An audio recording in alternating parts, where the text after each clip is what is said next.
let me talk about Antonio Williams. Okay. And this is why you a good broadcast partner. I almost text you the other day. Because I got your back, right? I was like, yo, Brian, please be careful with Antonio Williams, man. Yeah. I don't want you to have a bad day watching Antonio Williams because you got to watch him with a ton of context and a ton of things in mind. You feel me? Yeah, I do. But I just trusted that you would get the job done. And Brian, shouts out to you. Antonio Williams, I think he's a top 3 route runner in this class.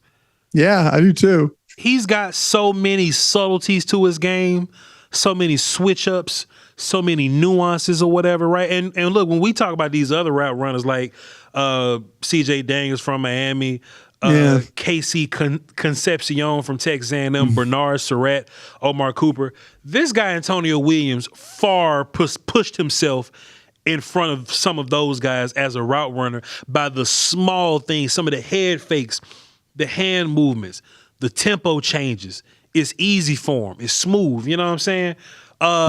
They hand the ball to him sometime, Brian. They'll let him jet sweep a little bit. They'll line him up and direct snap it to him. And he gets yak yards off of that. He gets yards at the first contact and things like that. Kind of got a smooth little move to him, Brian. I don't know how fast he is like on the field fast or whatever. I don't really know what that is. But in terms of a playmaker on the field, Brian, he makes plays on the field. He does. I have a humongous issue with Clemson's quarterback and the offense that they have Williams playing in.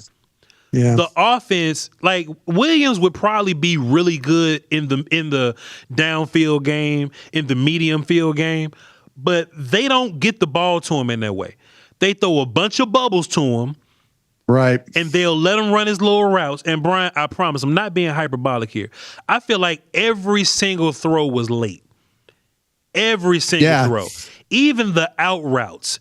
You could see Antonio Williams flash wide open. Yeah. And the quarterback just don't throw it to him. And Williams would catch the ball on the sideline or something because he keep running his route. He'll catch the ball on the sideline, Brian.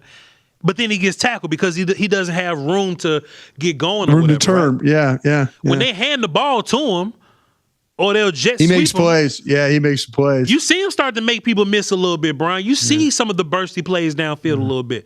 But, man, we'll go back out there, and they'll run some bubble nonsense with him, Brian. They'll run some little screen that ain't blocked up nice, and he'll get tackled, Brian.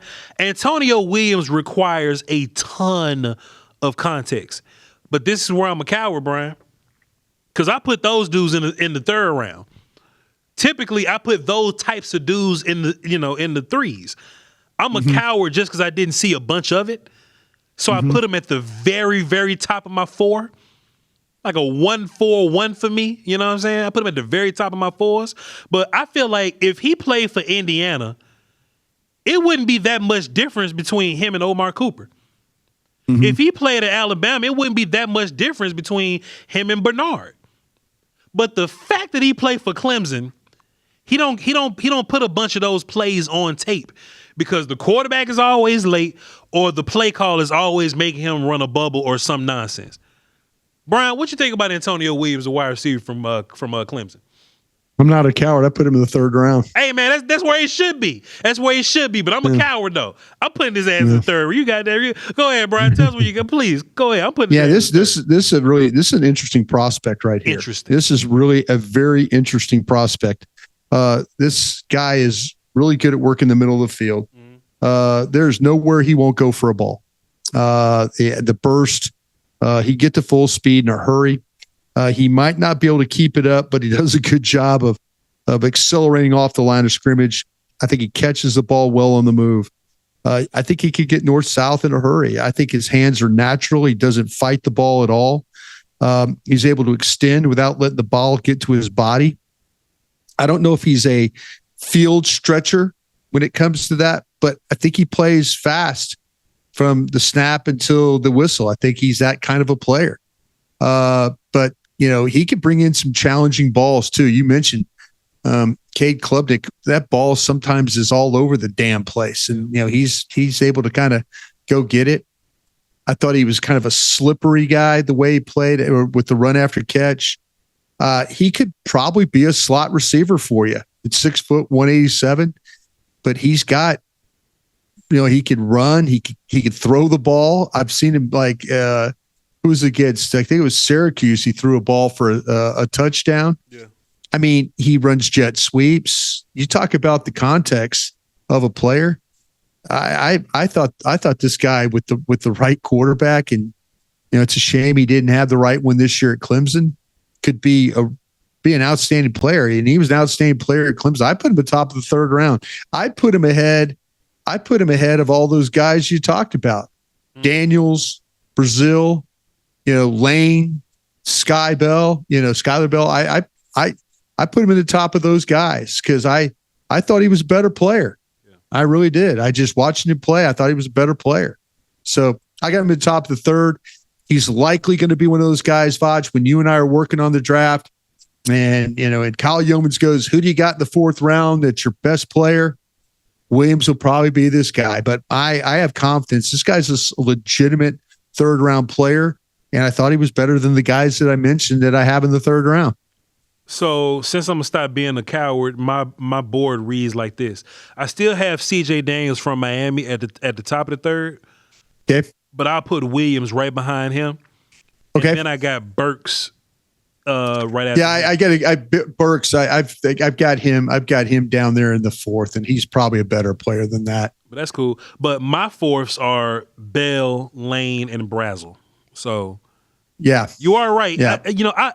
I felt like he was better than those guys in general, but I just didn't see it on film a whole bunch because the quarterback playing the offense was just such nonsense, Brian. But I'm glad we're on the same page. That's why they pay you the big bucks, Brian, because we're on the same page about this stuff, man. For sure. It's not very often that I can influence you in a way. I shouldn't say influence because you do the work. So you're usually the one talking me like, why you got this guy written better than. Your description of the player, and again, folks, my apologies for me agreeing with the diva, but you look, I ain't got my glasses on today. Yeah, but there's a lot of times that he's got this shit right, and I'm not, and I'll fight him when I need to fight him, but when he's got this player right, I'm not just blowing smoke up everybody's ass. He's got this player right, but I'm with you, man. There's sometimes you write these players and you feel like, well, damn, why do I not have him better than guys who he's better than, when you're putting your board together? And I find myself like that. It happens to me with those corners, but I'm glad to help you out on those wide receivers for sure. Help me out.